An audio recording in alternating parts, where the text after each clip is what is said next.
गणगण गणात बोते YouTube channel audio book with R प्रकाशवर आपण ऐकत आहात श्री संत दासगणू महाराज विरचित श्री गजानन विजय ग्रंथ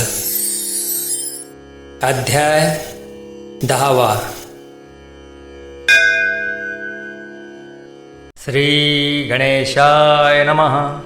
हे अरूपा अव्यया पूर्णब्रह्मा पंढरीराया, सज्जनांच्या विसाव्या मजला परते लोटू नको। देवा हा दासगणू नको परक्याचा आत्मानू, माझ्या पातकांचा नको आणू विचार चित्ती नारायणा।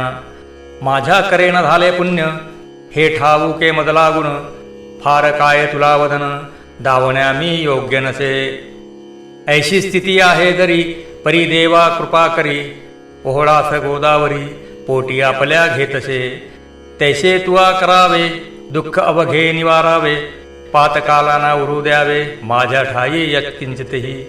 तू आणल्या मनात अवघेच काही घडून येत, रंकाचाही राव होत तुझा लाधता वशिला। असो एकदा पुण्यराशी गेले उमरावतीशी, जाऊन परतले सदनाशी आत्माराम भिकाजीच्या। हा आत्माराम भिकाजी सुत उमरावतीचा असे प्रांत, मोठा अधिकार हातात होता त्याच्या विबुध हो। कायस्थ प्रभू याची जात हा संतांचा प्रेमी अमित, सदाचार संपन्न गृहस्थाश्रमी वर्ततसे। त्याच्या घरी समर्थ गेले ते त्याने सांग पुजिले, मंगल स्नान घातले उष्णोदकाने गजानना। उठणी नाना प्रकारची अंगा लाविली साची, वृत्ती आनंदली त्याची संत सहवासे ते धवा। करवती काठी उमरेडचा धोतर दोडाने सविला साचा, बाळी केसरी गंधाचा भव्य तिलक लाविलासे।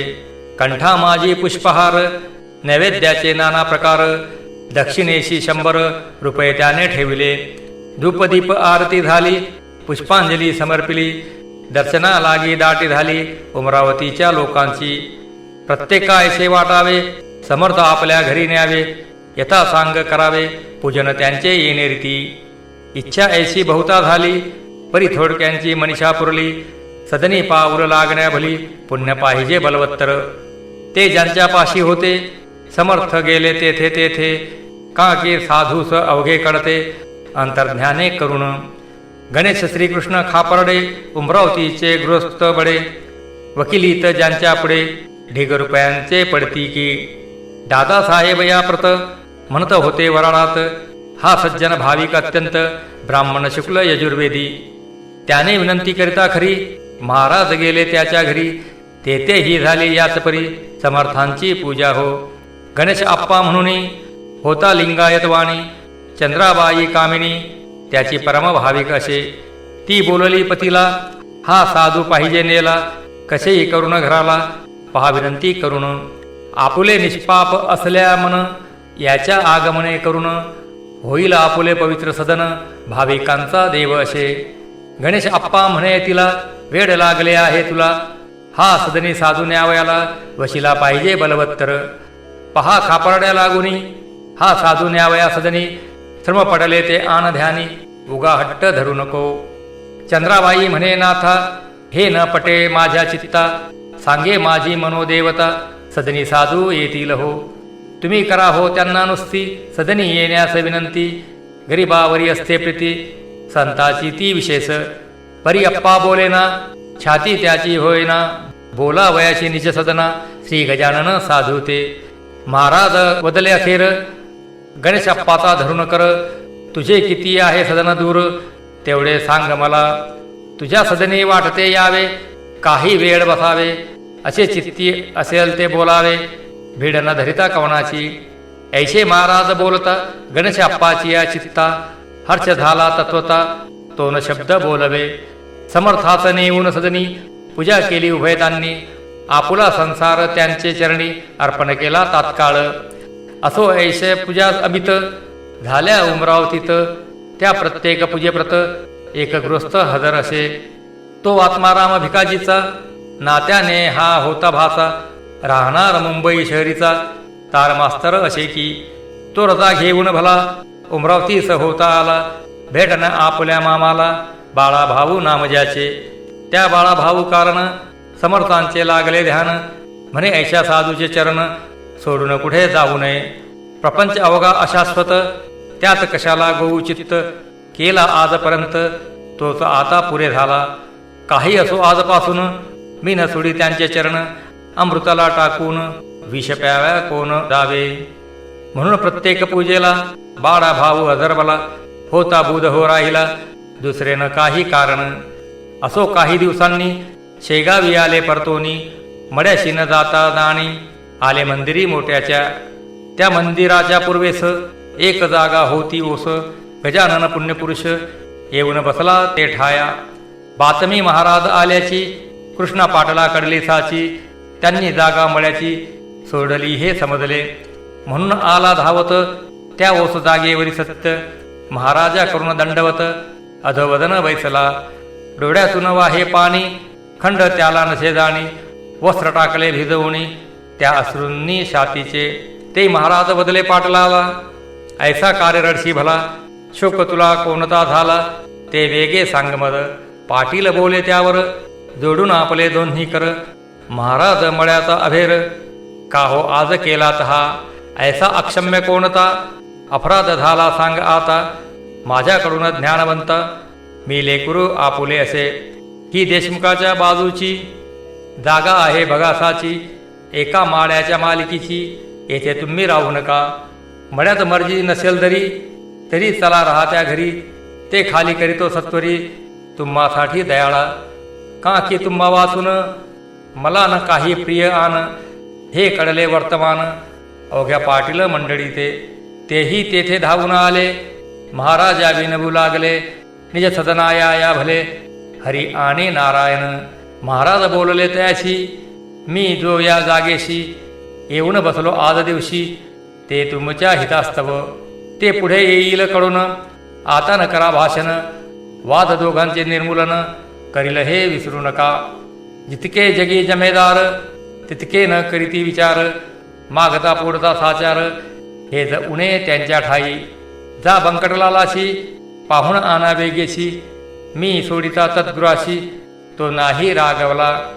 ते काहे त्याशी विचार माझी कृपा तुमच्यावर आहे ती न ढळणार कोणत्याही कारणांनी. बंकटलालही आला तेथ घालू लागला समजूत. यांच्या मर्जी विरुद्ध मळ्यात तुम्ही यांना नेऊ नका. माझ्या घरून जेव्हा आले तेव्हा सांग मी काय केले. आपण आहोत त्यांची बाळे ते सारखे अवघ्यांना. सखाराम आसोलकर आहे मनाचा उदार. तो जागा देण्यास इन्कार करणार नाही वाटते. सखाराम देईल जागा पुढचे करू आपण बघा. म्हणजे अवघ्यात यात भागा घेता येईल सहजची.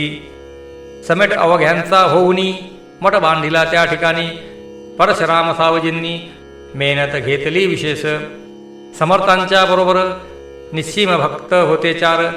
भास्कर बाळाभाऊ पितांबर अमरावतीचा गणेशाप्पा. रामचंद्र गुरव त्याच परी राहत होता बरोबरी. हे पाच पांडव श्रीहरी गजानन शोभू लागले. वृत्ती बाळाभाऊची अतिविरक्त झाली साची. परवान त्याने नोकरीची केली यत्किंचित आपुल्या. पत्रे येती वर्षावरी बाळाभाऊस येण्या घरी. परिणाम अंतरी काहीच त्याच्या होईना. भास्कर म्हणे गुरुराया हा सोकला पेढे खाया. म्हणून ना इच्छा दाया आपल्यापासून कोणीकडे. तुम्ही द्यावा याते मार म्हणजेच हा जवळ करील घर. रत्न 14 पाहिल्या बिगर हा येथून हलने नसे. लकडी वाचून माकड पाहना होई कधी धड. मोठमोठाले ते पहाड भिऊ लागती वज्राला. एकदा बडेच घालून दिले बाळाभाऊ कारण. परी तो आला परतून राजीनामा देवोनिया. बाळाभाऊ शेगावाशी येता भास्कर बोलला त्याशी. कारे आम्हा त्रास देशी येथे येऊन वरच्यावर. ओढाळ बैल हिरव्यावर पाहे पडाया निरंतर. त्यास जरी दिला मार तरी तो येई तेथ पुन्हा. तेथी लोचडा तुझी कृती तंतुतंत निश्चिती. झाली ज्याला विरक्ती त्यानेच येथे यावे रे. हे अहंकाराचे भाषण समर्थान खपले जाण. त्यांनी भास्कराचे अज्ञान निवटावया कृत्य केले ऐसे. एका गृहस्थाच्या हाती भली थोरली छत्री होती. ती गजानने घेऊन हाती बाळास झोडू लागले. मारता मारता मोडली बुध होती छत्री भली. मग एक मोठी घेतली भरीव काठी वेडूची. तिने मारणे सुरू केले. ते पाहता लोक भ्याले. काही काही पडून गेले सोडून त्या मठाला. परी बाळा भाऊ तसाच पडला समर्थांच्या पुढे भला. कैक म्हणती असेल मेला तो या अशा माराने. भास्करही झाला चिंतातुर बाळा भाऊचा पाहून मार. परी समर्थांच्या समोर बोलण्या छाती होईना. तीही काठी मोडली खरी बाळा भाऊच्या पाठीवरी. मग ते कंटाळून अखेरी तुडवू लागले तयाला. जैसा का तो कुंभार माती तुडवितो साचार. तैसाच केला प्रकार महाराजांनी तुडविण्याचा. मठी हा प्रकार चालला. शिष्य समुदाय पडत सुटला. कोणी गेले बोलावण्याला त्यांच्या आवडीच्या मंडळीस. बंकटलाल कृष्णाजी धावून आले मठामाजी. समर्थ हात धरण्या राजी कोणी तयार होईना. बंकटलाल म्हणे भीत भीत समर्थ हा आपला भक्त. पुरे झाले या प्रत आता ऐशे तुडवणे. ऐसे ऐकता भाषण समर्थ बदले हसून. हे असंबद्ध भाषण का करिता कळेना. मी न बाळाशी मारिले नाही तयाशी तुडविले. निरखून पहा चांगले म्हणजे येईल कळोनी. महाराज म्हणाले बाळाशी उठ बसता वेगेशी. या आलेल्या मंडळीशी अंग तुझे दाखीव. ऐशी आज्ञा होता भला बाळा भाऊ उठून बसला. लोक त्याच्या अंगाला पाहू लागले निरखून. तो वळाचे नाव नाही कोठेही न लागले काही. तो पहिल्या परीत होता पाही निमग्न आपल्या आनंदात. त्या योगे भास्कराला बाळा भाऊचा अधिकार कळला. मग तोही ना पुन्हा बोलला वेडेवाकडे बाळाशी. सोने कसाशी उतरते तेव्हाच त्याची किंमत कळते. आश्चर्य झाले आसमंता ते तो प्रकार पाहून. सुकलाल नामे आगरवाला होता बाळा पुराला. श्रोते त्याच्या आगाराला गाय एक द्वाड होती. तिने गावात फिरावे मुला माणसा तुडवावे. सशक्तांती हुंडवावे शिंगाने की आपुल्या. वाटेल त्याच्या दुकानात गायीने शिरावे अवचित. धान्याची या टोपल्या तोंड आपले खुपसावे. वाटेल तितुके येथेच खावे राहिलेले नासावे. तेल तुपाचे लवंडावे पिंपांगाच्या धक्क्याने. घरी बांधून ठेविता सराटे टोडी हा हा म्हणता. साखळीशी आणली लघुता बांधता बांधता त्या गायीने. ती गाय नोहे वागिन बाळापुरा कारण. लोक गेले कंटाळून त्रास सोशिता तियेचा. गाभण मुडीत होईना कास कधीच धरीना. कोंडून ठेविता राहिना घरा माझी कोठेही. लोक म्हणती सुकलाला दे खाट कास या गाईला. किंवा मारून टाकतीला तुझ गोडी घालून. सुकलाल म्हणे लोकांशी तुम्हीच मारून टाका तिशी. वाटेल त्या प्रयत्नांशी करू नया विबुध हो. एका पठाणाने तिला मारण्याचा प्रयत्न केला. गोळी भरून बंदुकीला टपून बैसला होता तो. ते कसे काय कोण जाणे कळले गायी कारेने. तिने येऊन शिंगाने पठाण पाडीला उताना. मी परगावा नेऊन दिली होती सोडून. परिती आली परतून त्याला सांगा काय करू. ऐसे ऐकता लोक म्हणती आता याला एक युक्ती. गोविंद बुवांचा घोडा म्हणती समर्थाने गरीब केला. तूही या गाईला घेऊन जा शेगावाला. अर्पण करी समर्थाला म्हणजे अवघे संपेल. साधूस गाय दिल्याचे पुण्य तुला लाभेल साचे. आणि संकट आमुचे टळेल बापा त्या योगे. ते अवघ्यास मानवले गाय नेण्याचे ठरविले. तिला धरण्यासाठी केले प्रयत्न नाना परीचे. एकही यत्न नाही फळला. शेवटी एका पटांगणाला हरळ कुंध्याचा ढीग केला. सरकी ठेविली शेजारी. ती खाया लागुनी गाय आली धावणी. ती येता फास टाकुनी धरली 10-20 जणांनी. साखरदंडाने बांधून पुरी गाय घातली गाडीवरी. आणली शेगावा भीतरी गजाननासी द्यावया. जवळ शेगाव जसे येऊ लागले तसे सभावात पडलासे त्या गायीच्या पालट. समर्थापुढे येता क्षणी गाय झाली दीनवाणी. तिने लोचनी आणून पाणी पाहिले त्या पुण्यपुरुषा. महाराज म्हणाले अवघ्यांना हा काय तुमचा मूर्खपणा. काहीच ऐशा यातना देणे काही बरे नव्हे. चारही पाय बांधलेत गळा साखरदंड लाविलेत. शिंगाची ही तीच गत केली चराटे गाथ्याच्या. ऐसा मोठा बंदोबस्त शोभत असे वाघिणी प्रत. ही गाय बिचारी साक्षात तिला न ऐसे करणे बरे. अरे खुड्यांनो ही गाय अवघ्या जगाची आहे माय. तिला बांधिले हाय हाय केवढा कठीण प्रसंग आला. तिला आत्ताच करा मुक्त ती न हुंदाडी कोणाप्रत. परी लावण्या तिला हात छाती कुणाची होईना. जो तो पाहून मागे सरे तेथ समर्थ आले त्वरे. आपुल्या त्या पुनित करे बंधने तोडली धेनूची. बंधने अवघी तुडता भली गाय गाडीच्या खाली आली. पुढले पाय टेकिती झाली समर्था वंदन करावया. खाली घालून या मान प्रदक्षिणा त्या केल्या तीन. समर्थाचे दिव्य चरण चाटू लागली जिभेने. ऐसा प्रकार तेथे झाला तो अवघ्यांनी पाहिला. समर्थांच्या प्रभावाला शेषही वर्णू शकेना. समर्थ म्हणाले धेनुस बाई कोणानं द्यावा त्रास.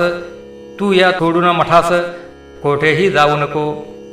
ऐसा घडता प्रकार अवघ्यांनी केला जय जयकार. उच्च स्वराने त्रिवार समर्थांच्या नावाचा. बाळापूरची मंडळी 12 पोरं निघून गेली. गाय तेथेच राहिली शेगावाशी मठामध्ये. त्या दिवसापासून ठावेन तिला चराटदान. सुज्ञ धेनूचे अवघे गुण तिच्या ठाई पातले. अजून त्या शेगावाचे तिची संतती नांदते. जे काही वदते ब्रह्मव्यक्ते तेच येते घडून. असो एक कारंजाचा लक्ष्मण घुडे नावाचा. विप्र वाजनीय टाकेचा धनकनक संपन्न असे. त्याशी रोग झाला पोटात उपाय केले अत्यंत. परिणाला गुण किंचित खर्च सारा व्यर्थ गेला. समर्थाची कीर्ती कर्णोपकरणी ऐकली होती. म्हणून सपरिवारे सत्वरगती आला शेगावा कारणे. रोग व्यथेने चालवेना श्रोते तया लक्ष्मणा. दोघा तिघांनी उचलून आणा आणले त्या मठात. करण्या नुसता नमस्कार असमर्थ होते शरीर. त्याच्या कुटुंबाने पदर समर्थापुढे पसरला. आणि म्हणाली दयाधना मी आपली धर्मकन्या. माझ्या पतीच्या यातना हरण कराव्या आपण. अमृताचे दर्शन होता का यावे मरण. माझ्या कुंकवा लागून टिकवा हीच विनंती. त्यावेळेस समर्थ स्वारी आंबा खात होती खरी. तोच फेगिला अंगावरी त्या लक्ष्मण कांतेच्या. जा दे हा पतीस खाया व्याधी त्याची बरी व्हाया. तू शोभिशी त्यास जाया पती भक्ती परायण. यापुढे न काही बदले चिलम ओढू लागले. श्री गजानन स्वामी भले आपल्या मठात शेगावी. भास्कर म्हणे अहोबाई आता न बसा ये ठाई. आपल्या पतीचं लवलाही जा घेऊन कारंजाते. प्रसाद आंब्याचा जो का तुला समर्थ करी प्राप्त झाला तोच घाली खावयाला आपुल्या पती कारणे. याने तुझे होईल काम गुण येईल अत्युत्तम. लक्ष्मणाशी आराम होईल आंबा खातास. बाई घेऊन आंब्याला येती झाली कारंजाला. प्रसाद खाऊ घातला आंब्याचा आपल्या पतीस. निजगृही जोडपे आले आप्त पुसू लागले. शेगावात काय घडले ते सांगावे साकलले. बाईने अवघे वर्तमान कडविले लोकां लागून. आंब्याचा तो प्रसाद पाहून दिला समर्थे मदलागी. आणि आज्ञा केली वरी खाऊ लागला अत्यादरी. आंबा प्रसाद निज करी आपुल्या त्या पतीला. त्याप्रमाणे मीही केले आज सकाळी खाऊ घातले. हे वैद्यांनी जई ऐकले ते त्या वाटले वाईट. अहो बाई तुम्ही काय केलेत हे हाय हाय. आंबा हेच कुपथ्य होय या पोटातील रोगाला. माधव निदांनी हेच कथिले सुश्रुतांनीही वर्णिले. निघंटाने कथन केले चारंगधर म्हणे ऐसेच. तुम्ही तो प्रसाद दिलेला पाहिजे होता भक्षण केला. पत्नीचे पुण्यपतीला उपयोगी पडतसे. ऐसे वैद्य बोलले आप्त अवघे घाबरले. जे ते टोचू लागले लक्ष्मणाच्या पत्नीस. परी झाले अघडित लक्ष्मणाचे पोट सत्य. रेच होऊन अकस्मात मऊ होऊन गेले हो. शौच्या वाटे व्याधी गेली हळूहळू शक्ती आली. पहिल्या परीच होती झाली प्रकृती लक्ष्मणाची. निसर्गाच्या बाहेरी वैद्यशास्त्र काही न करी. तेथे उपयोगी पडे खरी कृपा देव संताची. लक्ष्मण बरा झाल्यावर आला शेगावी सत्वर. म्हणे महाराज माझे घर पाय लावणे पवित्र करा. मी आलो त्याचसाठी, चला कारंजाचं ज्ञान जेठी. मला न करा हिमकुटी, नाही ऐसे म्हणू नका. आग्रह त्याचा विशेष पडला, महाराज गेले कारंजाला. ते दवा होते संगतीला, शंकर भाऊ पितांबर. घरी नेऊन पूजा केली, दक्षिणा ती निवेदिली. अवघी संपत्ती आपली, आहे मी कोण देणार. परी एका ताटात काही रुपये ठेविले सत्य. महाराज बघून त्या प्रत ऐशा रीती बोलले, म्हणशी माझे काही न उरले, मग हे रुपये कोठून आणले. लक्ष्मणा ऐशे चाळे, दांभिकपणाचे करू नको. मला दिले तू आपले घर, आता उघडी अवघे दार. फेकून देई रस्त्यावर अवघे कुलपे ये दवा. लक्ष्मण काही न बोलला, मौन धरून बसला. परी समर्थे आग्रह धरिला, खजिन्याचे दार उघडी. भीत भीत मोकळे द्वार, केले त्याने अखेर. खजिन्याच्या उंबऱ्यावर स्वतः जाऊन बैसला. आणि म्हणाला, महाराज यावे, वाटेल ते घेऊन जावे. ऐसे बोलीला जरी बरवे, परी अन्य भाव अंतरीचा. ते त्याचे दांभिकपण समर्थ आले कळून. बहुरुपयाचे राजेपण, को ठेवून टिके बाजारी. जैसे कडू वृंदावन, वरून पाहता दिसे छान. परी अंतरी कडवटपण, पूर्ण त्याच्या भरले असे.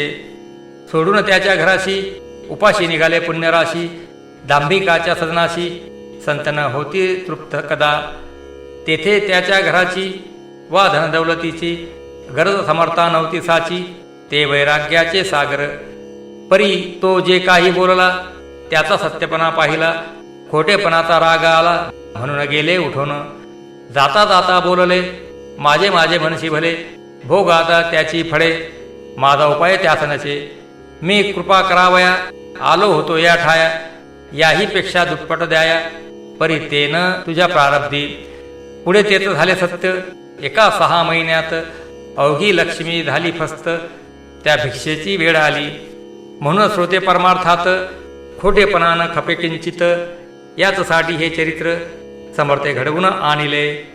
श्री गजानन चिंतामणी, त्या गार काय शोभा आणि. वा सुवर्ण लागुनी, भूषवा वैका कथिलाने. स्वस्ती श्री दासगणू विरचित, श्री गजानन विजय नाम ग्रंथ.